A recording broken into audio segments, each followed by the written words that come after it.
नमस्कार, मी माधुरी डिझायनर ह्या चॅनलवर आपल्या सर्व मैत्रीण आणि ताईंचं मनापासून स्वागत. तर आज मी जुन्या साडीपासून वन पीस बनवते. तर हा वन पीस मी 15-16 वर्षाच्या मुलीच्या मापचा बनवते आणि मी जसं तिचं अंगावरचं माप घेतलं त्याचप्रमाणे मी कापडवर टाकणार आहे. तर मी 6.5 इंच शोल्डर टाकलेलं आहे आणि गळा रुंदी मी 3 टाकते. आणि मेन म्हणजे मी ह्याला चेन वापरणार नाही, तिला डायरेक्टली गळ्यातून घालायला येईन ह्या हिशोबाने मी ती बनवते. तर मी 3 इंचावर गळा उंची टाकलेली आहे. त्यानंतर मी अर्धा इंच शोल्डर ड्रॉप करणार आहे आणि त्याच्या पुढून आपल्याला मुंडा टाकायचा आहे. तर मुंडा मी 5.25 किंवा 6.25 इंचावर आपण टाकू शकतो. जर तुमचा 6.5 ही टाकला असेल शोल्डर तर त्यापेक्षा थोडंसं पाव इंच कमी करायचं. मग मी 6.25 इंचावर किंवा 6.5 इंचावर टाकणार आहे.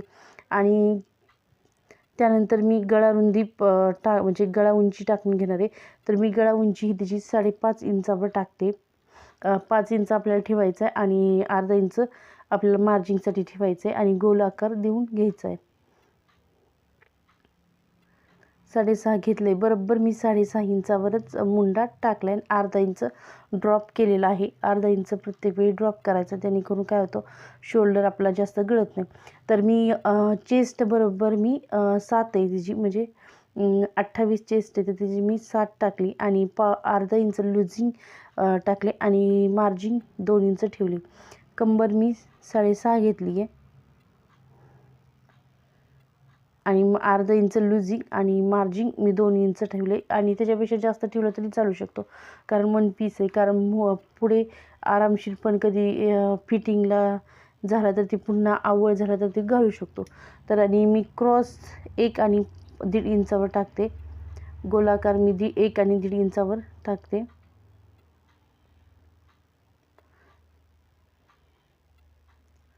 गोलाकार हा व्यवस्थित देऊन घ्यायचा.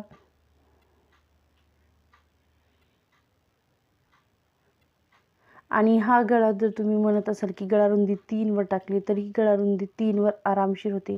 अजिबात ही वन पीस खाली गळत नाही, एकदम मस्त बसतो आणि दिसायला पण खूप ॲट्रॅक्ट होतो. तर मी आजच्या व्हिडिओमध्ये तुम्हाला फक्त कटिंग सांगते आणि अर्धा इंच मी ड्रॉप केलेलं ते तुम्हाला दाखवते, ते ड्रॉप केलेलं. तर ह्या पद्धतीने मी त्याला ड्रॉप केले. कटिंग महत्त्वाचं म्हणजे, आणि मी प्लेट टाकून आजचा वन पीस बनवते. आणि मुंडा बघा, तुम्ही बघू शकता 6.5 इंचांवर आलेला आहे, म्हणजे आपला परफेक्ट मेजरमेंट व्यवस्थित आलेलं आहे तिचं.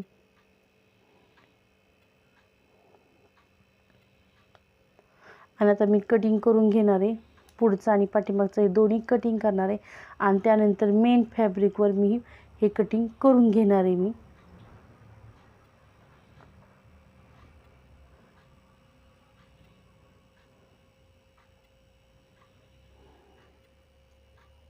आणि वन पीस शिवायला अजिबात वेळ लागत नाही, एकदम पटकीने उरकतो. फक्त कटिंग थोडंसं वेळ लागतो, कारण कटिंग करायला व्यवस्थित लागते. जर कटिंग व्यवस्थित असेल तर आपला कुठलाही हे ड्रेस किंवा ब्लाऊज व्यवस्थित बसतो. जर कटिंग तुमची चुकली तर ब्लाऊज ड्रेस बिघडण्याची शक्यता जास्त असते. तर मी गोलाकार दिलेला आहे आणि गळा पाठीमागं आणि पुढा सेम गोलाकार दिला आहे आणि पाठीमागं मी चेन यूज नाही करणार, त्याच्यामुळे मी त्याला थोडंसं ड्रॉप करून जे हुक लावण्यासाठी हुक लावायला येईल यातर्फे मी ती एक हुक लावण्यासाठी मी ते थोडंसं कट करून घेणार आहे. तर ह्या पद्धतीने माझं कटिंग करून झालं आहे बॅक आणि फ्रंट भाग. आता मी तो ही करून घेणार आहे. आपल्याला आता ही करून घ्यायचं आहे. कटिंग झालेली आहे. आता पुढच्या भागाची पण मी कटिंग करून घेते आणि मेन फॅब्रिकवर आपल्याला कटिंग करायची. आता खूप साध्या आणि सिंपल पद्धतीने कटिंग आहे वन पीसची, अजिबात अवघड नाही आहे, एकदम सिंपल पद्धतीत आहे.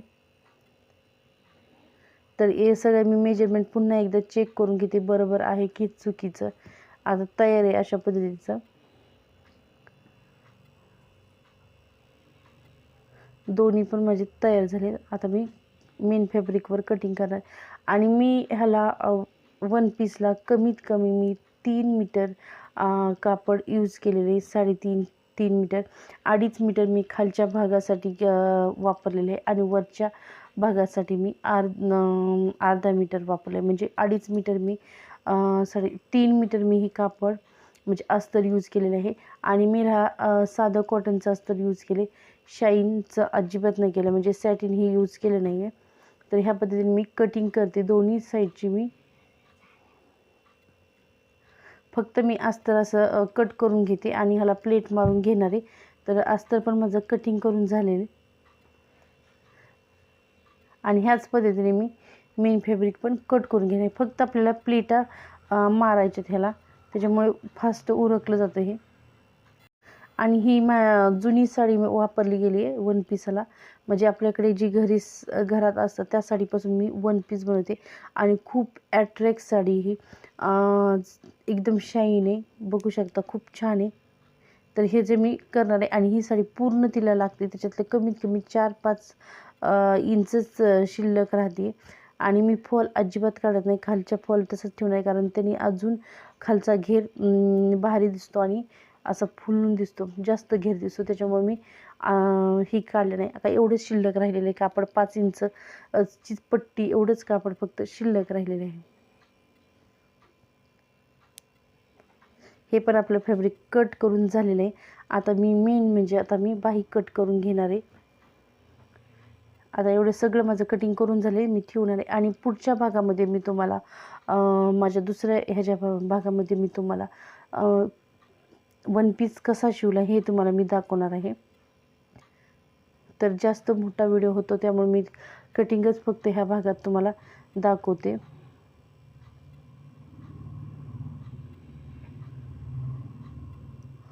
आणि जे अस्तर आपलं होतं ते मेन फॅब्रिकवर मी पुढचा आणि पाठीमागचा भागसुद्धा पुन्हा अस्तरवर कटिंग करून घेते.